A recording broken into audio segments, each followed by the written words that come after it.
동안들 하십니까?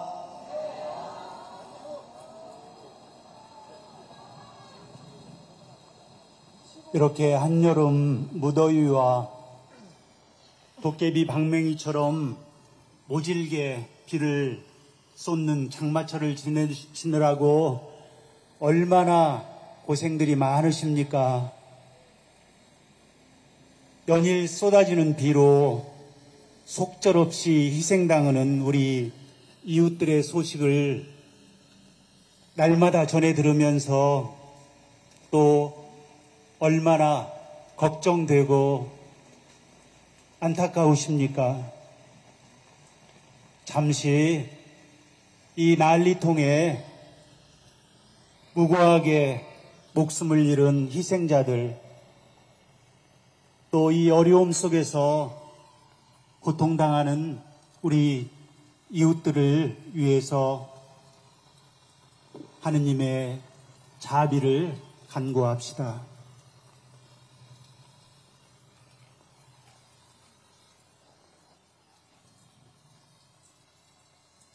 이런 난리를 치르는 나라와 국민들은 뒷전에 두고 아무 득도 없는 해외 나들이를 쏘다니면서 내가 있다고 특별히 달라지는 게 있나? 이런 말을 짓거리는 대통령과 그 와중에도 세상의 조롱과 비웃음을 아랑곳하지 않고 명품 가게를 들락거리면서 우리 가슴에 불을 지르고 국민의 삶에 오물을 쏟아붓고 나라의 미래를 나락으로 끌고 가는 이 어리석고 무도한 자들이 벌이는 이런 일들을 견디는 일은 상식을 지닌 국민이라면, 최소한의 인간성을 지닌 인간이라면 참으로 견디기 힘든 고통이고 모욕이고 두려움입니다. 각자 도생을 넘어서서 이제는 각자가 알아서 죽으라는 각자 도살의 삶을 강요당하는 이런 험한 시절에 평안하시냐고 안부를 묻는 일도 쑥스럽습니다.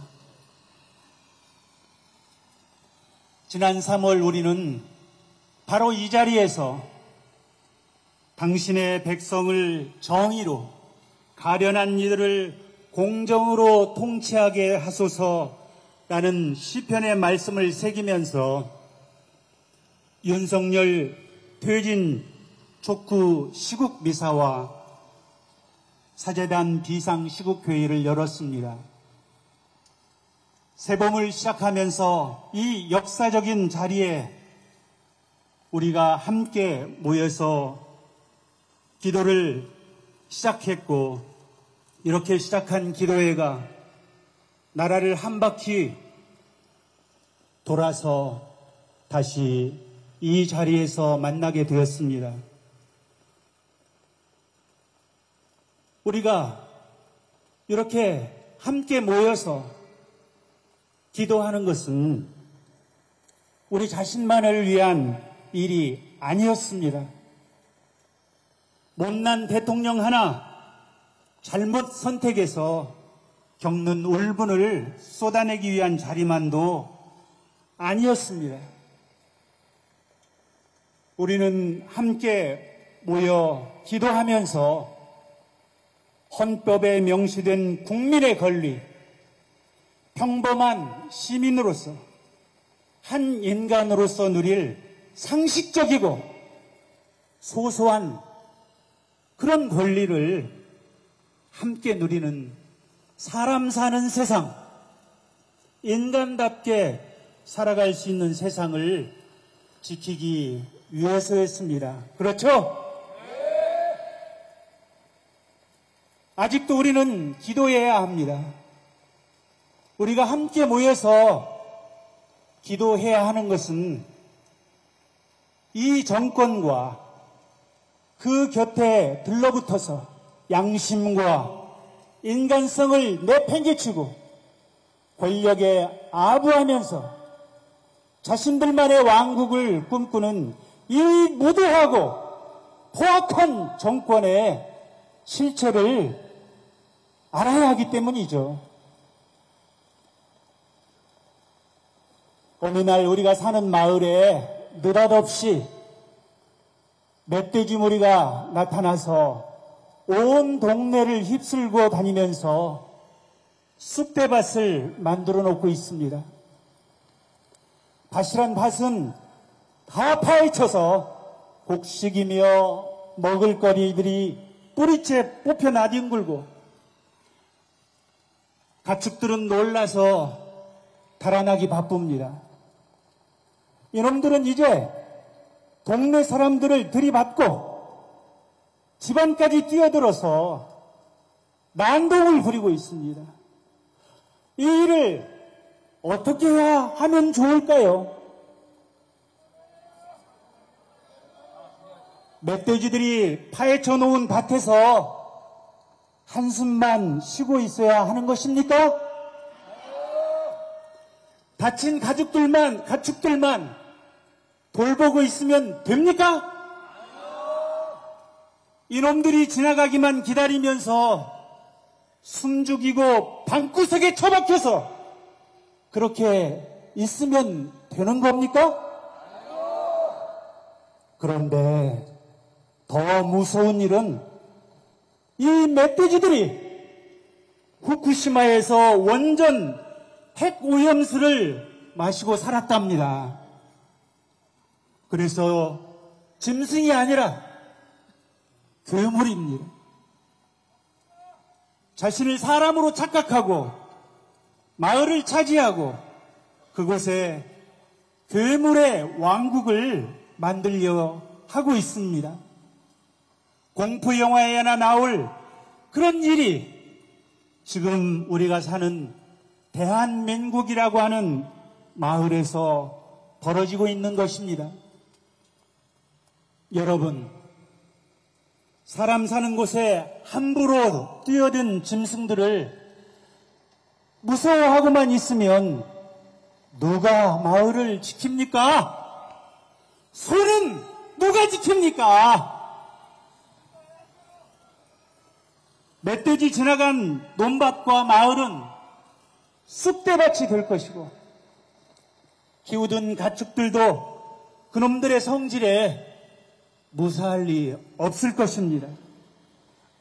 우리가 사는 마을을 파헤쳐서 쑥대밭을 만들고 우리의 생존을 위협하는 이 괴물들이 설치면 우리는 먼저 무엇을 해야 합니까? 그렇죠. 쫓아내는 것이 먼저입니다. 다 함께 나서서 부지깽이라도 들고서 이놈들을 몰아내든지 잡아서 이놈들이 있어야 할 곳으로 보내야겠죠? 그러기 위해서 우리는 이 빗속에 이렇게 함께 모인 것입니다. 최근에 유행하고 있는 인공지능 프로그램 아시죠? 챗 GTP라는 이 인공지능에다가 시험 삼아서 이런 질문을 넣어보았답니다. 윤석열은 어떻게 됩니까? 그랬더니 다음과 같은 신박한 답변이 돌아왔답니다. 죄송합니다. 저는 윤석열 독재자에 대한 질문에 대답을 제공할 수 없습니다. 이 인공지능이 무수한 자료를 검토한 끝에 윤석열에 대해 중립적이고 객관적이고 과학적으로 내린 엄정한 판정은 윤석열은 독재자라는 것입니다. 인간이 만들어낸 지능이지만 그래도 확실한 정보의 기초에서 내린 답입니다. 그러니 이제 우리는 이 대통령을 대통령이라고 부르지 말고 독재자라고 불러도 상식에 조금도 어긋나지 않는 것이겠죠? 윤석열은 가는 곳마다 자유를 입에 올립니다. 그 사람이 대통령으로서 공식적으로 내뱉은 자유라는 말이 벌써 500번을 넘습니다. 그러나 그 자유는 누구를 위한 자유이며 무엇을 위한 자유입니까? 역사를 거스르고 양심을 거스르고 인간성을 짓뭉개서라도 자신들만이 대를 이어 물려받은 특권을 지켜주는 자유가 아닙니까? 자신들의 이권을 위해서라면 무엇이든 할 수 있고 누구라도 가차없이 잡아 가두고 제거할 수 있는 자유 아닙니까? 상식을 거짓 선동으로 매도하고 과학에 근거한 경고는 괴담으로 치부하고 검찰의 농단을 애국으로 고무 찬양하며 출신도 불분명한 배우자와 무속자의 말을 신앙처럼 떠받드는 사람들이 만든 독재 왕국을 위한 자유 아닙니까? 오늘은 거리마다 태극기를 걸어 달고 자유민주주의 국가인 대한민국 국민의 권리와 민주주의의 원칙을 담은 헌법을 제정한 날을 기념합니다. 민주주의 국가들이 혁명의 역사를 통해서 피 흘려 완성한 헌법을 우리도 가지고 있습니다. 그 헌법의 첫 조항은 이렇게 시작합니다. 대한민국은 민주공화국이다. 대한민국의 주권은 국민에게 있고 모든 권력은 국민으로부터 나온다.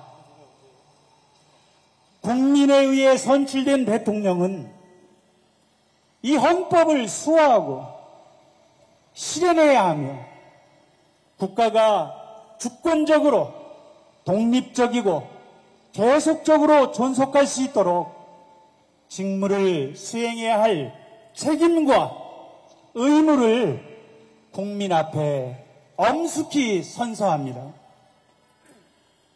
그러나 윤석열은 사법고시를 통해서 법을 집행하는 사람으로 평생을 살 때부터 법을 가장 뻔뻔하게 무시하고 가장 교묘하게 변조했으며 대통령이 된 지금은 가장 악랄하게 헌법을 유린하고 있는 사람입니다. 윤석열은 민주공화국인 대한민국을 자신들만의 독재 왕국으로 만들고 있습니다. 대한민국의 주권이 국민에게 있다는 헌법을 무시하고 검찰과 권력에 아부하는 간신배들과 기득권을 가진 자들이 주권을 행사하고 모든 권력과 이권이 이들로부터 나오는 왕국을 만들기 위해서 괴물처럼 온 나라를 쑥대밭으로 만들고 있습니다. 시편에는 이런 말이 나옵니다. 인간의 천한 것이 우쭐거릴 때이면 악한 무리들이 그 둘레에 싸다니나이다. 지금 우리가 경험하고 있는 이 천박하고 어리석은 윤석열 부부와 그 주위에 들러붙어서 미친 듯이 날뛰는 무리들이 보여주는 현실이 아닙니까? 오늘 미사 독서 말씀에서 우리는 이스라엘 백성들이 파라오라는 고대의 독재자에게 어떻게 길들여지고 다스려지는지를 들었습니다. 독재자는 자신에게 저항할 백성이 더 많고 강해지는 것을 두려워합니다. 그래서 강제 노동으로 억압하고 부역 감독들을 세워 백성들이 오직 자신의 명령만을 복종하도록 감시합니다. 백성들의 고열을 짜내서 거둔 곡식과 재물을 저장하는 피톰과 람세스는 독재자의 탐욕과 사악한 권력자들의 타락을 상징하는 성읍입니다. 독재자의 윤석열 무리는 자신에게 저항하는 국민들이 더 많아지고 강해지는 것이 두려워서 검찰을 앞세워 몽둥이질을 일삼고 언론을 장악해서 국민의 눈과 입을 틀어막고 있습니다. 주가 조작과 땅 투기와 사기로 분탕질한 재산을 저장할 피톰과 라메세스를 짓는 일에 혈안이 되어 있습니다. 고속도로를 틀어서라도 처갓집을 부동산 왕국으로 만들어주고 핵쓰레기를 모아서라도 원전 마피아들의 창고를 채워주고 강대국의 발바닥을 핥아서라도 왕노릇과 독재의 권좌를 누리려 하는 이 사람은 이 시대의 파라오가 아닙니까? 그러나 역사는 이스라엘 백성이 억압을 받을수록 더욱 번성하고 더욱 널리 퍼져나갔다고 전합니다.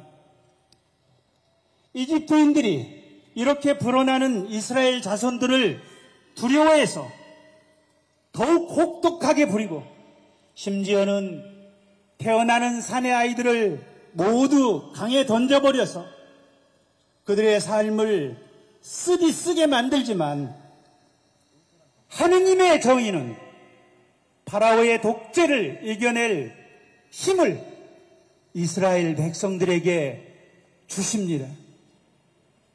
하느님께서는 파라오가 지배하는 종살이에서 해방되어서 하느님께서 약속하신 자유의 나라, 평화의 나라를 향한 여정을 준비하십니다. 어둠은 빛을 이길 수 없고 거짓은 참을 이길 수 없다는 진리는 어느 시대에나 엄연한 정의이고 반드시 다가오는 현실이 아닙니까?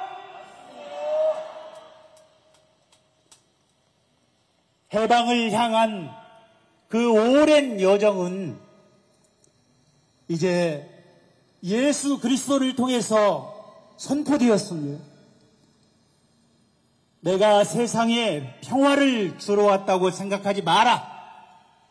평화가 아니라 칼을 주러 왔다.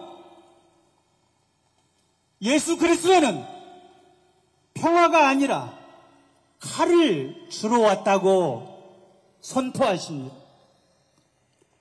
예수님이 오셨을 당시에 세계는 박스 로마나, 즉 로마의 평화가 지배하는 시대였습니다.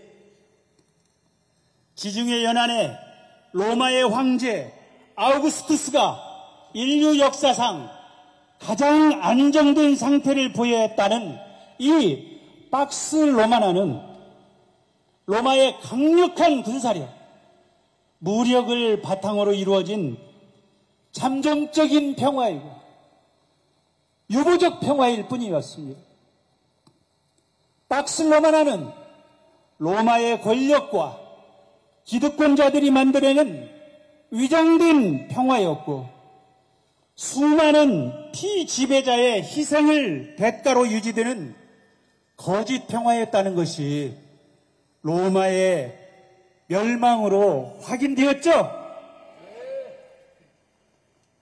성경에서 말하는 평화, 예수님이 말씀하시는 평화는 단순히 전쟁이 없는 상태나 내적 평온만을 뜻하지는 않습니다.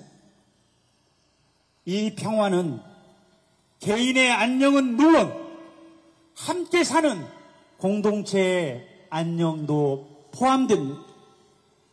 성경에서 말하는 평화는 하느님과 인간, 인간과 인간, 그리고 세상 사이에 따뜻하고 조화로운 관계를 말하는 것이죠. 예수님이 주시고자 한 평화도 바로 이런 평화가 아니겠습니까? 예수님은 세상의 권력에 의해서 만들어지는 평화가 아니라 하느님께서 주시는 평화를 주시러 오신 것입니다. 소수의 기득권자들만이 누리는 평화가 아니라 모두가 함께 누리는 평화를 주시러 오셨습니다. 진실이 사라지고 정의가 무너져도 그것이 나와 무슨 상관이냐며 자신들만의 세상에 갇혀서 누리는 이기적인 평화가 아니라 더불어 사는 사람 모두가 먹는 것, 입는 것 이런 걱정 좀 안 하고 더럽고 안 입고 온 꼬라지 좀 안 보고 그래서 하루하루가 좀 신명나게 이어지는 그런 세상을 함께 누리는 것이 평화가 아닙니까? 만약 이런 세상이 좀 지나치다면 적어도 살기 힘들어서 아니면 분하고 서러워서 스스로 목숨을 끊는 그런 적 없는 세상, 그런 세상을 함께 누리는 것이 평화 아닙니까? 그런 세상을 만들어 보려고 싸우다가 먼저 가신 분들이 바랐던 평화는 예수님께서 주시고자 하는 평화와 가장 가까운 것입니다. 그러나 그런 평화는 저절로 이루어지지 않는다고 오늘 복음에서 예수님께서는 말씀하십니다. 예수님은 칼을 주러 왔다고 말씀하십니다. 참된 평화를 이루는 칼, 독재의 사슬을 끊어버리고 거짓 허상을 걷어내는 칼, 일기심과 비겁함의 틀을 부숴버리는 칼이 있어야 참된 평화의 길이 열린다는 말씀인 것입니다. 여러분, 20세기가 시작되면서 히틀러가 권력을 잡았을 때만 해도 이 사람이 역사상 최악의 독재자가 되어서 상상도 못할 사륙과 전쟁으로 세상을 파괴할 것이라고 아무도 예상하지 못했습니다. 기득권을 가진 사람들은 어리숙해 보이는 그를 앞세워서 권력을 잡았고, 지식인과 문화예술인들은 그를 영웅으로 찬양하는데 앞장섰습니다. 교회는 그들의 행렬을 막지 않았고, 히틀러를 그 시대의 메시아로 추앙하기를 서슴지 않았습니다. 양심 있는 사람들조차도 침묵이 미덕이 되었고, 비겁한 사람들은 멀찍이 서서 이 비극을 지켜보았습니다. 마침내 두 번의 전쟁과 수천만 명의 살인과 수백만 명의 학살을 겪으면서 한때 나치를 지지했던 독일의 한 종교인은 이렇게 말합니다. 나치가 공산주의자들을 덮쳤을 때 나는 침묵했다. 나는 공산주의자가 아니었기 때문이다. 그 다음에 그들이 시민당원, 사민당원들을 가두었을 때 나는 침묵했다. 나는 사민당원이 아니었기 때문이다. 그 다음에 그들이 노동조합원을 덮쳤을 때 나는 침묵했다. 나는 노동조합원이 아니었기 때문이다. 그들이 나에게 닥쳤을 때는 나를 위해 말해줄 이들이 아무도 남아있지 않았다. 20세기의 가장 위대한 인권운동가이고 시민권과 사회 정의를 위한 투쟁에 일생을 바친 마르틴 루터 킹 목사님이 하신 말씀으로 오늘 이 강론을 마무리하고자 합니다. 한 사람에 대한 궁극적인 평가는 평온하고 안락한 순간에 그들이 어디에 있는가 하는 것이 아니라 도전과 논란의 시간에 어디에 있느냐 하는 것입니다. 우리가 결정적인 순간에 좌절하여 용기를 잃고 침묵하는 순간 우리의 삶은 종말을 고하기 시작합니다. 그리고 역사는 이렇게 기록할 것입니다. 위기의 시대에 최대 비극은 악한 사람들의 거친 아우성이 아니라 선한 사람들의 소름 끼치는 침묵이었다고. 잠시 마음을 모아서 함께 기도합시다. 주님, 참된 평화로 가는 길은 왜 이렇게 멀고 왜 이렇게 힘들어야 합니까? 얼마나 더 어둡게 부서져야 한 줄기 빛이라도 볼 수 있는 것인가요? 같은 하늘을 이고 같은 땅을 밟고 살아가면서 평화를 주십사고 기도하지만 가시에 찔려 피가 나고 감당하고 견디어내야 할 아픔은 날로 더해갑니다. 이런 우리에게 당신은 말씀하십니다. 제 목숨을 얻으려는 사람은 목숨을 잃고 나 때문에 제 목숨을 잃는 사람은 목숨을 얻을 것이다. 정직하고 성실하게 살아가는 사람, 정당하게 승부하는 사람이 성공하는 사회를 만들어야 하기 때문에 인간의 자존심이 활짝 피는 사회, 원칙이 승리하는 역사를 우리 아이들에게 물려주어야 하기 때문에 이것이 우리의 간절한 소망이고 평화를 위해 일하는 이유이기 때문입니다. 주님, 이렇게 함께 모여 함께 만들어가야 할 평화로운 세상을 위해 애쓰는 우리 모두에게 맑고 깊고 넓은 평화가 흘러서 마침내 하나로 만나기를 간절히 기도하며 우리는 울고 있습니다.